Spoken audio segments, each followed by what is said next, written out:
Hello viewers, welcome back to my channel টুকিটাকি রান্না বান্নাতে আপনাদের স্বাগত জানাই। আশা করছি আপনারা সুস্থ আছেন, ভালো আছেন, আমিও ভালো আছি। আজকের পর্বে আমি আপনাদের সাথে শেয়ার করতে যাচ্ছি আলু দিয়ে কাতলা মাছের ঝাল। তো আমি কিভাবে বানিয়ে নিই তাই আপনাদের সাথে শেয়ার করতে যাচ্ছি। তো চলুন দেখে। আমি এখানে আলু দিয়ে কাতলা মাছের ঝাল বানানোর জন্য আমি এখানে 4 টুকরো কাতলা মাছের পিস নিয়ে নিয়েছি।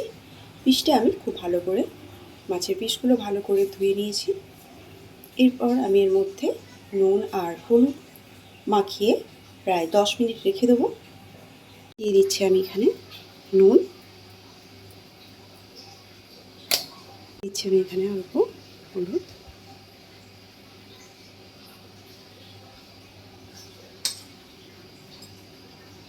দিয়ে এবার মাছগুলোকে আমি ভালো করে নুন হলুদ মাখিয়ে নেবো।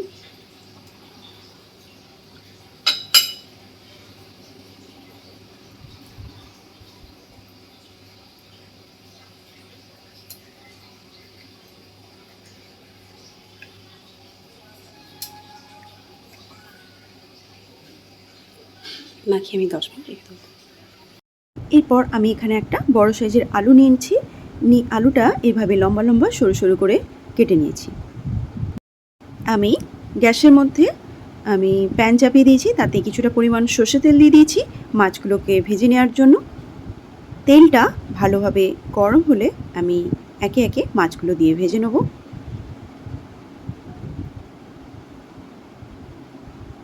আমি এখানে দু পিস করে মাছ দিয়ে মাছগুলোকে উল্টে পাল্টে ভালো করে ভেজে নেব।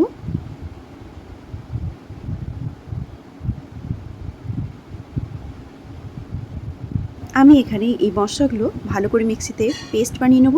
পেস্ট বানানোর জন্য আমি এখানে পেঁয়াজ, এক টুকরো আদা আর কয়েকটা শুকনো লঙ্কা নিয়েছি, দানাগুলো বের করে দিয়েছি, আর 12 থেকে 13টা রসুন কোয়া নিয়েছি। নিয়ে মিক্সিতে ভালো করে আমি পেস্ট বানিয়ে নেব। আর এখানে দেখুন আমার মাছ ভাজাগুলো রেডি হয়ে গেছে। ভাজাগুলোকে এবার আমি তুলে নিলাম, তুলে একটা আলাদা পাত্রে রেখে দিলাম।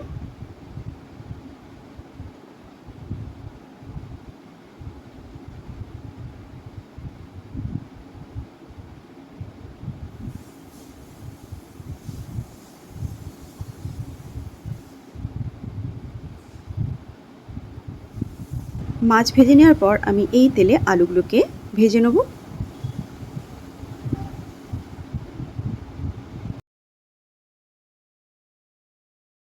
কাতলা মাছের ঝালটা রান্না করার জন্য আমি গ্যাসেতে একটা আলাদা কড়াই বসিয়ে দিয়েছি। কড়াইটা ভালো করে গরম হতে দেবো আমি আগে।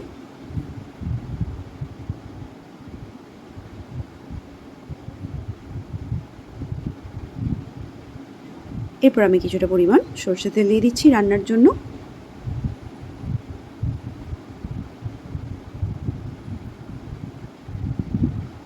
তেলটা প্রথমে আমি ভালো করে গরম হয়ে এলে আমি প্রথমে দিয়ে দেবো 2টো তেজপাতা, 3 থেকে 4টে এলাচ, আর একটা দারুচিনি স্টিক, আর 3 থেকে 4টে লবঙ্গ দিয়ে দিলাম। এবার কিছুক্ষণ আমি এটাকে একটু নেড়ে চেড়ে হালকা করে একটু ভেজে নেব।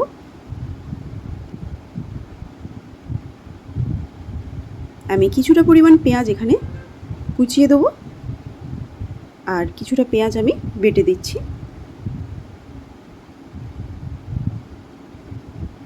আমি এখানে একটা মিডিয়াম সাইজের পেঁয়াজ আমি কুচিয়ে দিয়ে দিলাম। পেঁয়াজটাকে আমি প্রথমে একটু ভেজে নেব। আমি এখানে একটা পেঁয়াজ কুচিয়ে দিচ্ছি, আর 2টো ছোটো ছোটো সাইজের পেঁয়াজ আমি বেটে দেবো। দেখুন এখানে আমার বাটা মশলাটা মিক্সিতে বেটে রেখেছিলাম, ওটা আমি এবার দিয়ে দিলাম। এবার এই মশলাটাকে আমি ভালো করে নেড়েচেড়ে একদম কষিয়ে নেব। শুকনো লঙ্কার ভেতরের যে দানাগুলো আমি বের করে দিয়েছি, এতে কিন্তু বেশি ঝাল হবে না, আর কিন্তু মাছের ঝালের ফ্লেভারটা বেশ ভালো আসে, আর রঙটাও ভালো আসে। এরপর দিয়ে দিলাম আমি সামান্য স্বাদ মতো লবণ, এরপর দিয়ে দিলাম হলুদ, আর সামান্য একটু কাশ্মীরি রেড চিলি পাউডার দিয়ে এটাকে ভালো করে আমি নেড়ে চেড়ে নেব।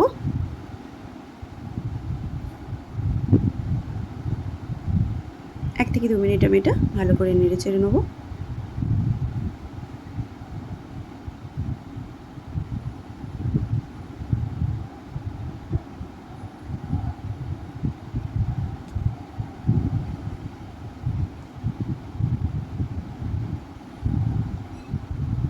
এরপর আমি দিয়ে দেবো 1 চা চামচ ধনে আর জিরের গুঁড়ো,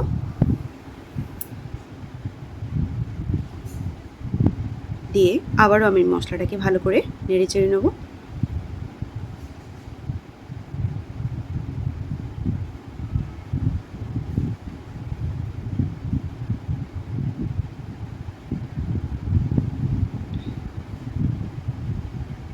এরপর দিয়ে দেবো সামান্য জল, মশলাটা জাস্ট কষিয়ে নেওয়ার জন্য।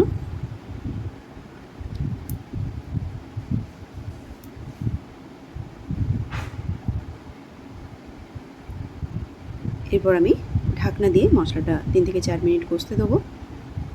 দেখুন 3 থেকে 4 মিনিট পর এখানে আমার মশলাটা কষে এসছে, প্রায় তেল ছেড়ে দিয়েছে। এরপর আমি এর মধ্যে ভেজে রাখা আলুগুলো দিয়ে দিলাম। আলুগুলোকেও মশলার সঙ্গে ভালো করে আমি একদম নেড়ে চেড়ে নেব।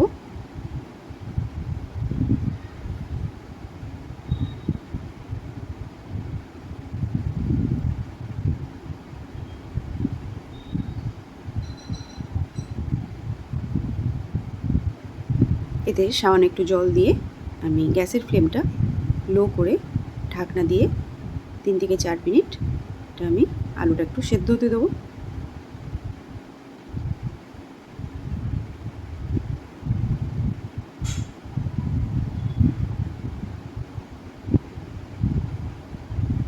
দেখুন 3 থেকে 4 মিনিট পর আমার এখানে আলুটা প্রায় সেদ্ধ হয়ে এসছে।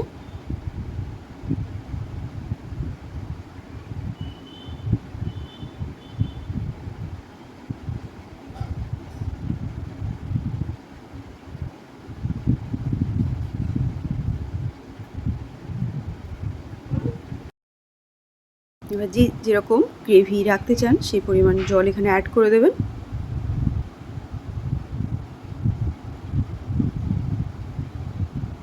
আমি এখানে জল দিয়ে এবার গ্যাসের ফ্লেমটা লো করে আমি 5 মিনিট 4 থেকে 5 মিনিট আমি এটা লো ফ্লেমে আলুটা আরও ভালোভাবে সেদ্ধ হতে দেবো।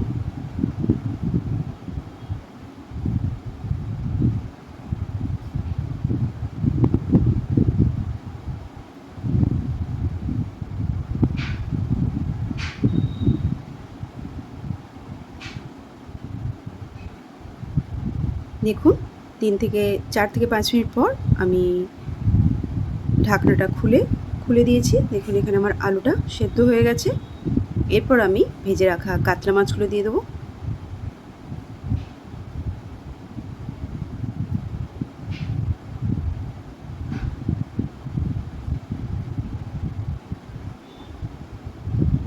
দিয়ে একটুখানি নেড়ে চেড়ে নিয়ে আমি আবারও ঢাকনা দিয়ে গ্যাসের ফ্লেমটা মিডিয়াম করে 2-3 মিনিট এটা ফুটিয়ে নেব।